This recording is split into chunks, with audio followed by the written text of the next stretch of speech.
There have been so many conversations around Rachel Zegler's costume for the new live action Snow White, and I'm going to break down one detail for you that everyone seems to have questions about. I'm Chloe from Brit+Co, entertainment editor, fangirl, and I also took some fashion history in college and am just kind of like a fashion history nerd in general, so you can trust me. So Disney's Snow White came out in the 1930s, but it's set in 1500s Germany. So they took details from both of those time periods to create the Snow White look that we all know so well. So if you ask me, the most obvious 1930s detail, or 1930s inspired detail, is Snow White's bob, which was a very popular hairstyle at the time. But fans have been wondering what the purpose of this collar is, and I remember thinking that as a child myself, so let's break it down. So we all know that Disney movies, and then especially these live action adaptations, are not copy-paste historical films. They're more fantastical representations of these time periods. And a lot of fashion historians seem to agree that this collar Snow White wears is probably what's called a partlet. Don't worry, I Googled partlet, so you don't have to. This is what it looks like in some paintings. This version right here is more akin to what was called a ruff, but some of these photos like up here are partlets. So fashion historians also seem to agree that the purpose of a partlet is twofold. It kind of helped with modesty, and then it helped with warmth because it covered a lot of your chest.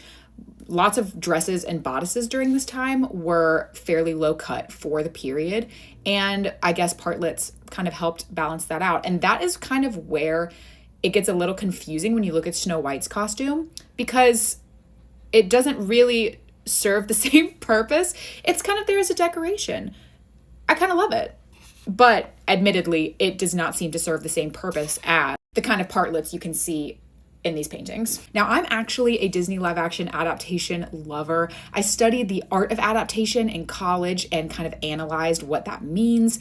And I love seeing the way that they redesign costumes to look familiar and look like the outfits that we all grew up watching, but also adding something that's a little bit modern, more texture, more detail. And I honestly really love the Snow White costume. I think the jewel tones and the overall color palette and then the post-production color grade of the editing looks so good together and works so well. And I think it really translates the kind of grounded magic that is Snow White. So I do agree that this new Snow White definitely seems to be a little bit edgier, a little bit moodier, more contemporary telling than the 1930s original version, which I think is probably Disney just trying to relate to its audience more than just doing a copy-paste adaptation from the original cartoon.